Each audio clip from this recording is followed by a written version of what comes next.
লিখব চিঠি দেব তোমায়, পাখি পৌঁছে দিও রওজায়। এ পর্যায়ে ফুল দিয়ে বরণ করে নেবেন জনাব মোহাম্মদ আল মামুনুর রশিদ স্যারকে, উপজেলা সহকারী প্রাথমিক শিক্ষা অফিসার, মহাদেবপুর, নওগাঁ। স্যারকে ফুল দিয়ে বরণ করে নেওয়ার জন্য বিনীতভাবে অনুরোধ করছি। ফুল দিয়ে বরণ করে নেওয়ার জন্য বিনীতভাবে অনুরোধ করছি মোহাম্মদ রফিকুল ইসলাম, নায়েবে আমির, বাংলাদেশ জামাতে ইসলাম মহাদেবপুর শাখা।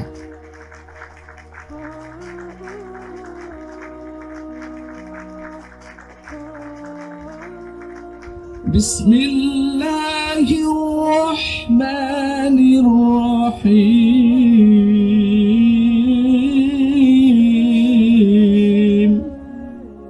আমরা শিল্পী গোষ্ঠীর শুভ উদ্বোধন। এই অনুষ্ঠানে সার্বিক সহযোগিতায় যে প্রতিষ্ঠানটি পাশে দাঁড়িয়েছে সেটি হচ্ছে তৌবা আইটি লিমিটেড। তৌবা আইটি লিমিটেডের সার্বিক সহযোগিতায় আমাদের আজকের এই অনুষ্ঠানটি পরিচালিত হচ্ছে। বিসমিল্লাহির রহমানির রহিম। আসসালামু আলাইকুম ওয়া রাহমাতুল্লাহি ওয়া বারাকাতুহু। মূলত আমাদের সামাজিক যে অবক্ষয় সেখান থেকে আমরা যেন পরিত্রাণ পাই, এই উদ্দেশ্যে আমাদের এই আবরার শিল্পী গোষ্ঠীর আজকে উদ্বোধন হবে। যদি আমাদের মধ্যে আল্লাহর ভীতি আসে তাহলে আমরা চাকরি বলি, ব্যবসা বলি, ক্ষেত খামার বলি বা এই শিল্প যেটাই বলি না কেন, সব জায়গাতেই আমরা ইসলামের দেখানোর পথে, সঠিক পথে আমরা চলতে পারবো। মূল বিষয় হলো আমাদের অন্তরে যেন আল্লাহর ভয় পয়দা হয়। ইসলামিক গান চর্চা করলে আমরা সেখানে যেমন হামদে বারিক তাআলা, সেখানে আমরা আল্লাহ পাককে সরাসরি জানতে পারতেছি, আল্লাহ পাকের প্রতি ভালোবাসা একটা সৃষ্টি হবে। এবং নাতে রাসূল যখন আমরা ইয়া করবো সেখানে সরাসরি রাসূল সাল্লাল্লাহু আলাইহি সাল্লামের প্রতি আমাদের একটা ভালোবাসা, মহব্বত সৃষ্টি হবে। মাদিনার কথা শুনলে কি দাঁড়ায়? তাহলে মাদিনার কথা যখন আমরা শুনবো, সেখানে মাদিনাতে কে আছেন আমাদের মনে কিন্তু একটা নাড়া দিয়ে উঠবে। আর যখনই আমরা আমাদের দেশের কিছু বাংলা গান, যদিও বলা হচ্ছে কি পড়ে না চোখের পলক কি তোমার রূপের ঝলক, আরো অনেক গান যেগুলো, যে গানের কথাগুলো শুনেই আমাদের বাচ্চারা ওই প্রেম ভালোবাসার দিকে ডাইরেক্ট সম্পৃক্ত। কিন্তু ইসলামিক গানও ভালোবাসা আছে, কিন্তু সেটা নবী রাসূল এবং আল্লাহ পাকের প্রতি ভালোবাসা। এমন কোনো সামাজিক সচেতনমূলক কর্মকাণ্ড নাই যা ইসলামী জায়গা পায়নি। আমাদের দিনের নবী জনাবে মুহাম্মদ রাসূলুল্লাহ সাল্লাল্লাহু আলাইহি সাল্লাম, উনি যখন সাহাবীদেরকে নিয়ে গল্প কিংবা কোনো আলোচনা পেশ করতেন, যখন একটি গরু গম্ভীর পরিবেশ তৈরি হতো, যেখানে সামান্য হাসাহাসির পরিবেশই নাই, এমন একটি মুহূর্তে আমার নবীজিও কিন্তু মানুষকে হাসাইতেন। আমি মনে করি এই আবরার শিল্পী গোষ্ঠী এই বিনোদনের খোরাক যোগাবে। ভবিষ্যতে আলোকিত হওয়ার জন্য আপনারা সবাই সহযোগিতার হাত বাড়িয়ে দিবেন। বক্তব্য নিয়ে আসছেন জনাব মোহাম্মদ আবু হেনা মোস্তফা কামাল, সহ সম্পাদক, দেশীয় সাংস্কৃতিক সংসদ, নওগাঁ জেলা, জেলা সভাপতি, বাংলাদেশ আদর্শ শিক্ষক ফেডারেশন, কারিগরি কলেজ পরিষদ, নওগাঁ জেলা শাখা। আল্লাহ রাসূল সাল্লাল্লাহু আলাইহি ওয়াসাল্লাম বলতেন, হাসান যতক্ষণ পর্যন্ত তোমার জিহ্বা রাসূলের জন্য কবিতা আবৃত্তি হচ্ছে ততক্ষণ পর্যন্ত তোমার সঙ্গে কি আছে? হযরতে জিবরাইল সাল্লাল্লাহু আলাইহি ওয়াসাল্লাম। এবং তিনি বলে দিয়েছিলেন জীবদ্দশায় তার কবিতা এত চমৎকার ছিল, এত মাধুর্যমণ্ডিত ছিল, এত দামি ছিল, তিনি কবিদের সম্রাট, কবিদের ওস্তাদ তাকে বলা হয়। দুনিয়ার বুকে তাকে জান্নাতি কবি হিসেবে উপাধি দেওয়া হয়েছিল হযরত হাসান বিন সাবেতকে। অর্থাৎ এই শিল্পীদেরকে এই মন্ত্রণালয়টার যারা যারা দায়িত্বে ছিলেন তাদেরকে উৎসাহ দেওয়ার জন্য আল্লাহ রাসূল প্রচুর পরামর্শ দিতেন, উৎসাহ দিতেন। এটা আমরা জানি। রাসূল আমার কাজে কর্মের অনুপ্রেরণা, রাসূল আমার ভালোবাসা।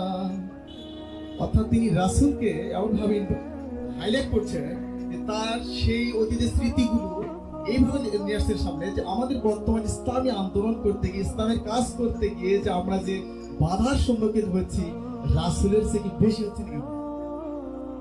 আমরা কি সেই তায়েফের ময়দানে মার খেয়েছি নাকি? তবে হ্যাঁ, চেষ্টা চলছে। আমাদের সাংগঠনিক সিদ্ধান্ত হয়েছে জাতীয়ভাবে আমাদের একটা একাডেমি তৈরি হবে, সেখানে আমাদের প্রত্যন্ত অঞ্চল থেকে ভাইদেরকে বাছাইকৃত ভাবে আমরা নিব, সেখানে ভালো করে ট্রেনিং দিয়ে প্রশিক্ষণ দেওয়া হবে, প্রশিক্ষণ দিয়ে তাদেরকে বিভিন্ন উপজেলা বা জেলা পর্যায়ে তাদেরকে দায়িত্ব বর্ণনা করা হবে ইনশাআল্লাহ। যারা জানে, যারা দেখেন আমাদের শিল্পীর গোষ্ঠীর প্রোগ্রামগুলো, তারা আফসোস করবে। এইরকম একটা প্রোগ্রাম আপনাদের উপহার দেওয়া হবে ইনশাল্লাহ, যদি আপনারা উদ্যোগ নেন যে বাদ্যযন্ত্র ছাড়াই ইসলামী সাংস্কৃতিক অনুষ্ঠান এত সুন্দর হয় কিভাবে।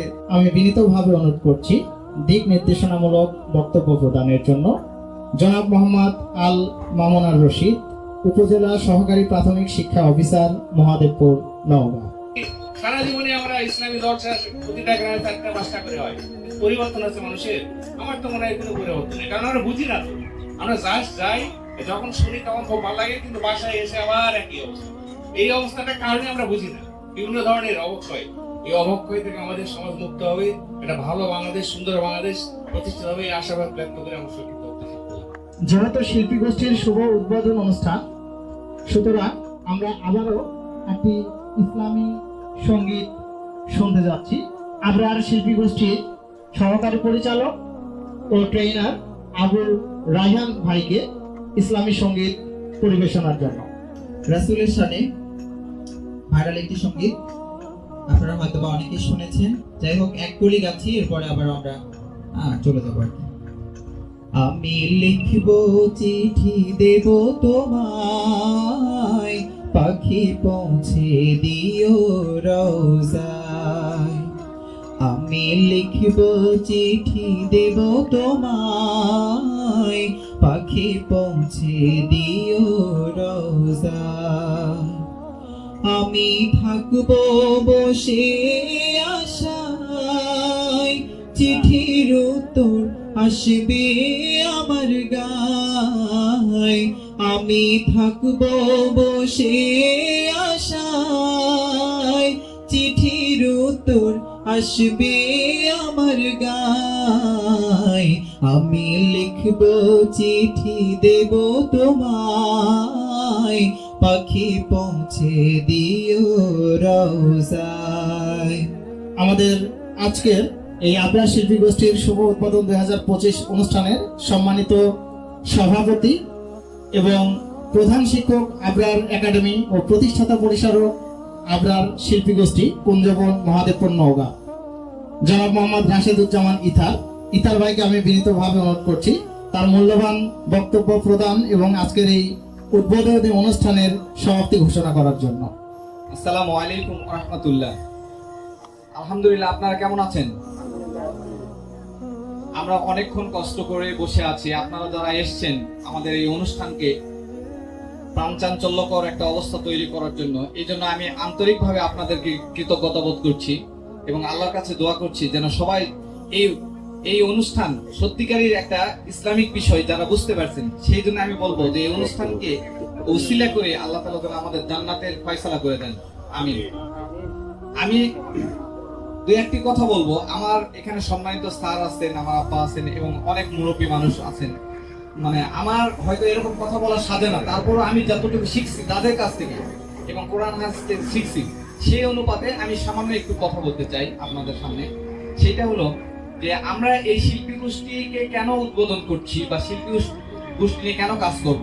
এটা একটা বিষয় দিয়ে আমি স্পষ্ট বলতে চাই, সেটা হলো যে আমার স্কুল থেকে আমি চাই যে আমাদের মহাদেবপুর তথা গোটা বাংলাদেশ পৃথিবীতে এটা ছড়াই পড়ুক যে আমরা শিল্পী গোষ্ঠীতে কি করছি। মানে আমরা প্রতি বছর যে বার্ষিক ক্রীড়া প্রতিযোগিতা সাংস্কৃতিক অনুষ্ঠান করি, সেই অনুষ্ঠানে আমরা যারা শিক্ষক মন্ডলী আছি, সমাজের বিবেকবান লোকেরা আছি, বিচক্ষণ লোকেরা আছি, তারা কি করছি, আমাদের ছোট্ট কচি কাঁচা কোমলমতি ছাত্রদেরকে অপসংস্কৃতি এবং মানে নাচ গান আমরা শিখাচ্ছি, যেটা অশ্লীলতা এবং ব্যাহাপনা।